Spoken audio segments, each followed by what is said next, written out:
우리에게 주시는 하나님의 말씀은 역대하 24장의 말씀입니다.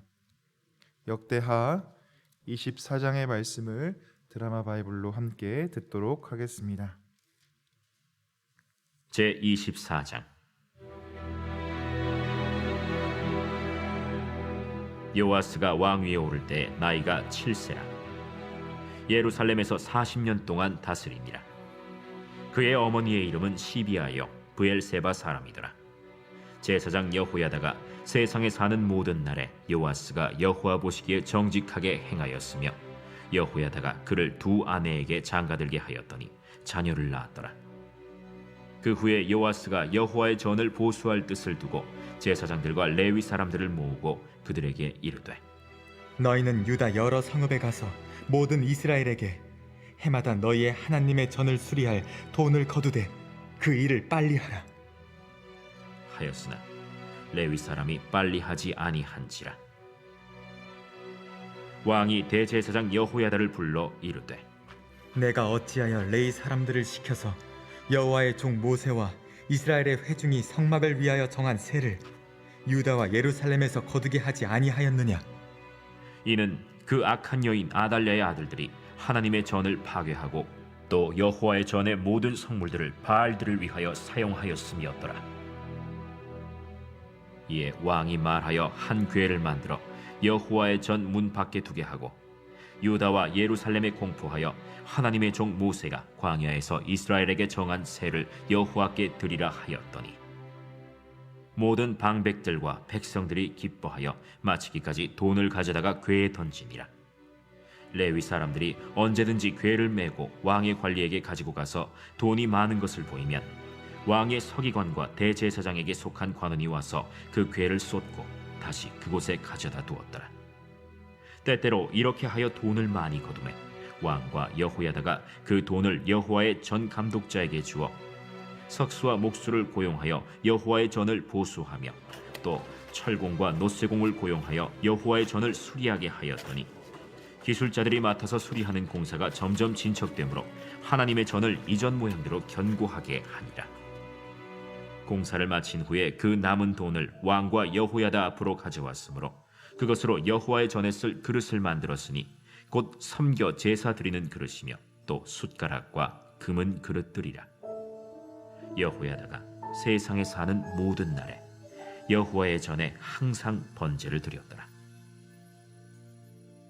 여호야다가 나이가 많고 늙어서 죽으니 죽을 때 130세라.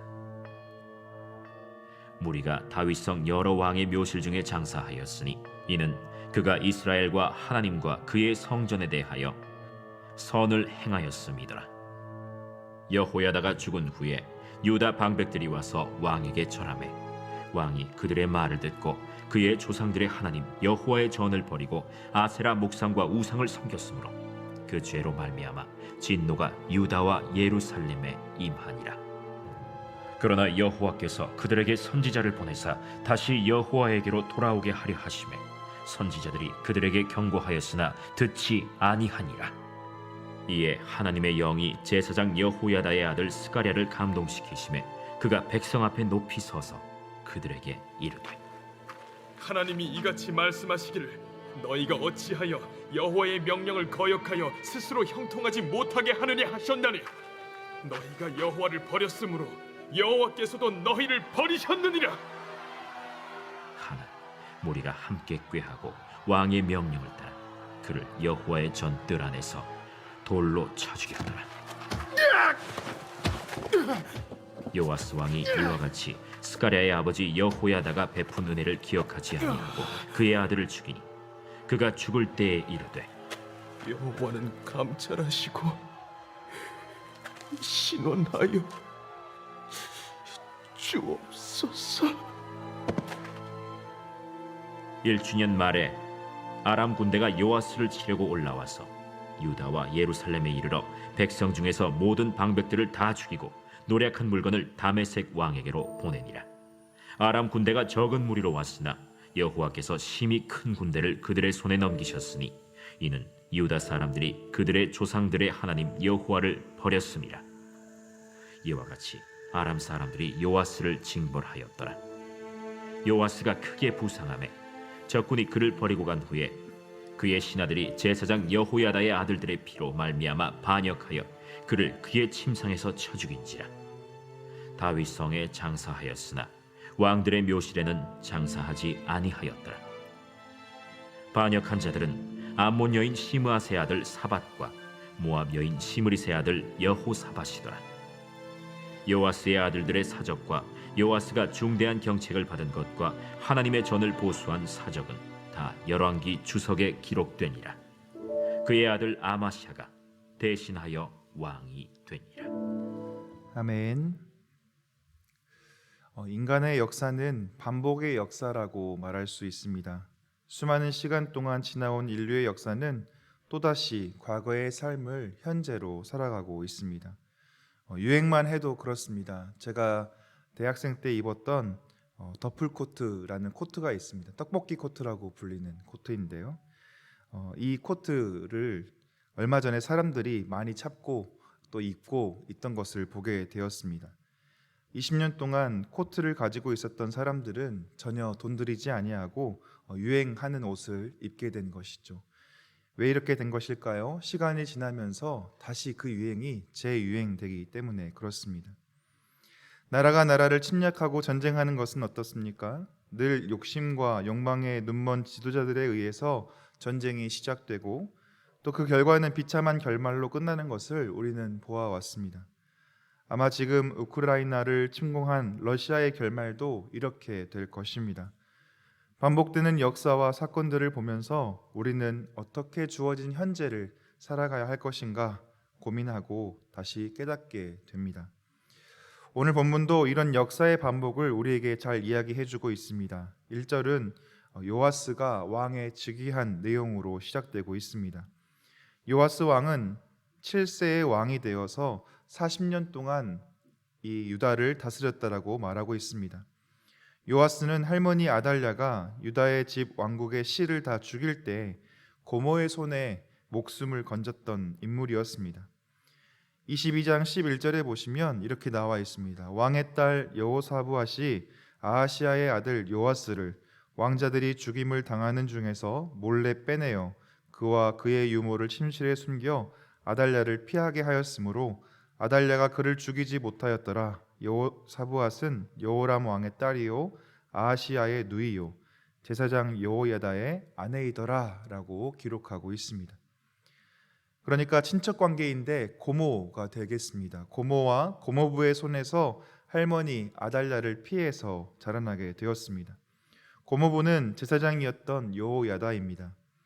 아달랴에 대한 반란을 일으킨 여호야다로 인해 아달랴 여왕은 죽게 되고 아달랴의 뒤를 이어 요아스가 왕이 된 것입니다. 요아스에게 제사장 여호야다는 큰 영향을 끼친 사람으로 보입니다.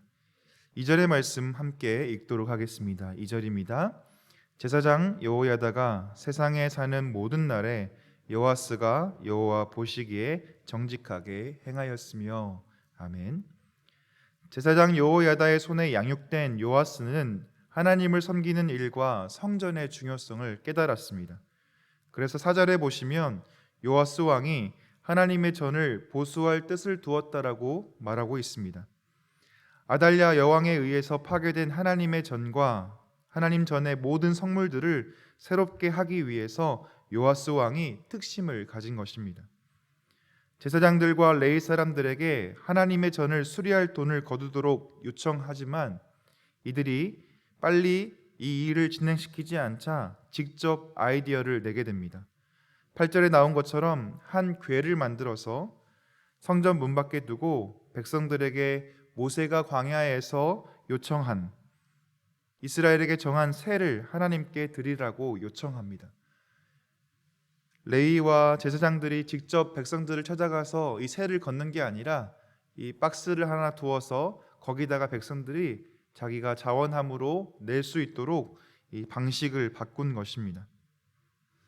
요아스 왕의 요청에 모든 방백들과 백성들이 기뻐하여 마치기까지 돈을 가져다 궤에 넣었다라고 성경은 말하고 있습니다. 하나님을 기뻐한 왕이 하나님의 성전 수리를 위하여 백성들에게 요청했을 때 백성들도 기쁨으로 동참하여 하나님의 일이 이루어지고 있음을 우리는 확인할 수 있습니다. 이렇게 모금된 돈으로 석수와 목수를 고용하여 하나님의 전을 보수하였고 또 철공과 노쇠공을 고용하여서 하나님의 전을 수리하게 되었습니다. 이로 인해 하나님의 성전이 이전 모습을 되찾게 된 것이죠. 또 견고하게 서게 되었습니다. 공사를 마친 후 남은 돈을 가져다가 성전에 쓸 그릇 또 숟가락을 만들어서 하나님을 섬기도록 또 요시야 왕은 진행시키고 있음을 보게 됩니다. 하나님의 사람 제사장 여호야다에 의해 양육된 요아스 왕이 하나님을 위해 일하는 왕으로 세워진 것은 너무나 자연스럽고 당연한 것처럼 보입니다. 우리 부모님들이 가정에서 역할이 얼마나 중요한지 우리는 오늘 본문을 통해서 다시 한번 확인해 볼 수 있습니다. 요아스 왕은 제사장 고모부였던 제사장 여호야다의 모습과 삶의 모습을 통해서 신앙을 배웠을 것입니다.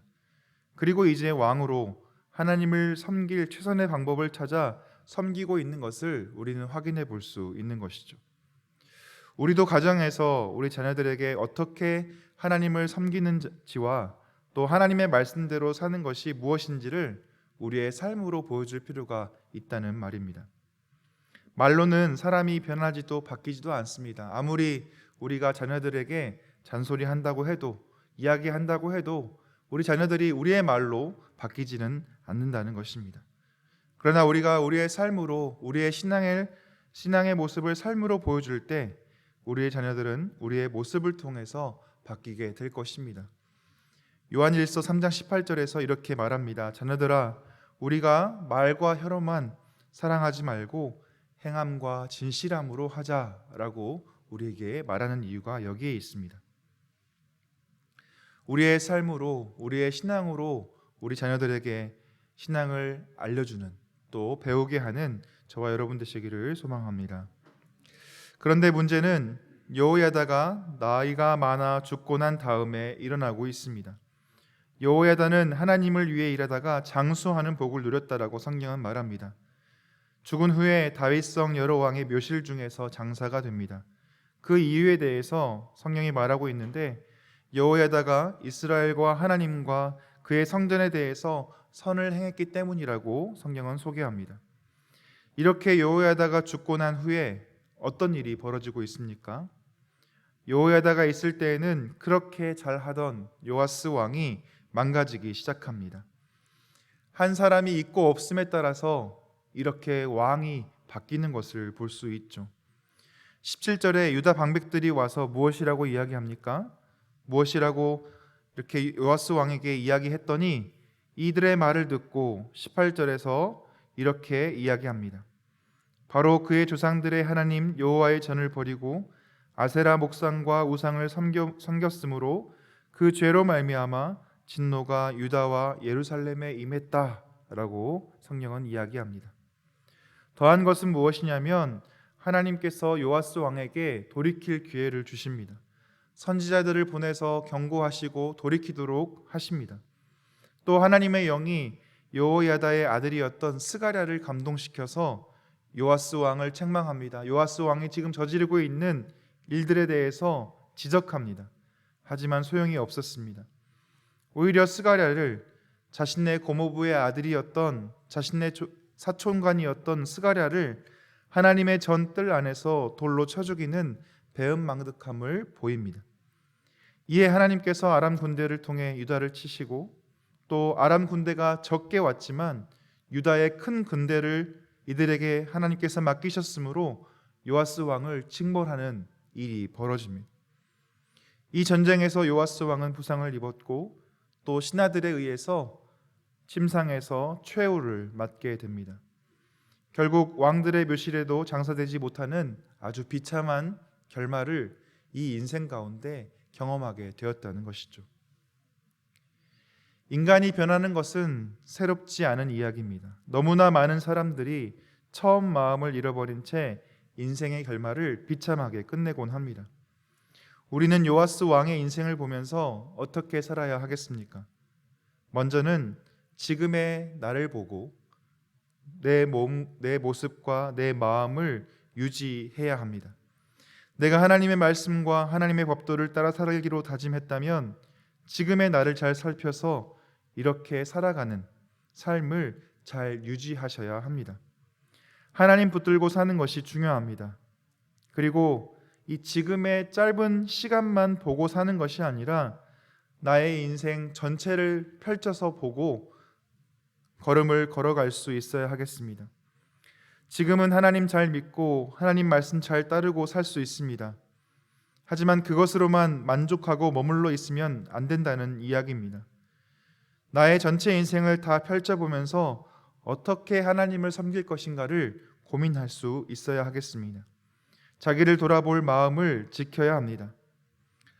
어제 여수의 한 우리 교단 교회는 아들에게 교회를 세습하기 위해서 교단을 탈퇴하는 결정을 내렸다라고 합니다.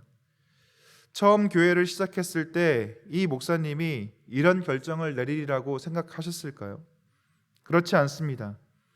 시간이 지나가면서 이 목사님은 하나님을 섬기는 것보다 자기 가정이 잘 되는 것을 더 중요하게 생각하게 된 것입니다. 물론 이 목사님 입장에서는 자신의 결정이 하나님 잘 섬기는 것이라고 생각할지 모르지만 말입니다.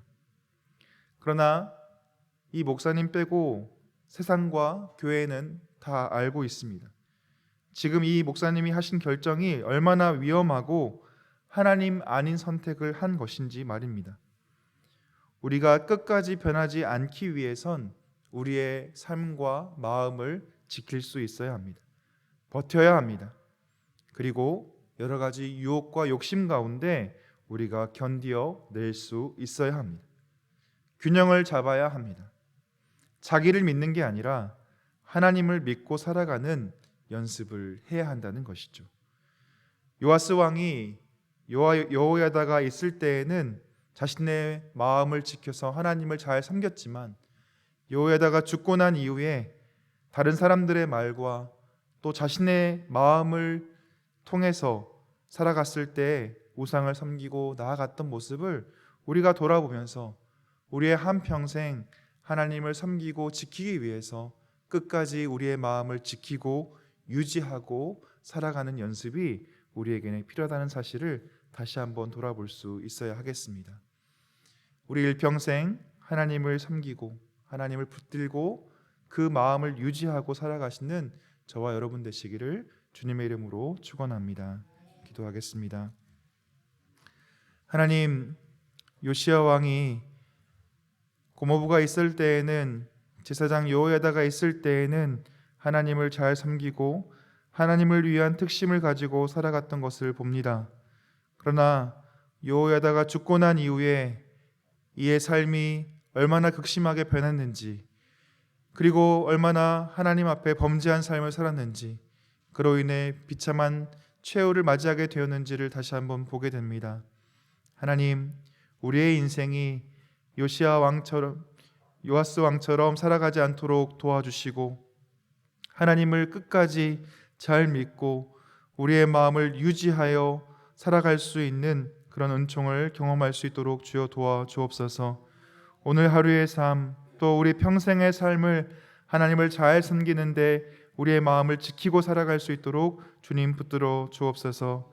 주님께 모든 것 감사드리오며 예수 그리스도의 이름으로 기도합니다. 아멘. 주님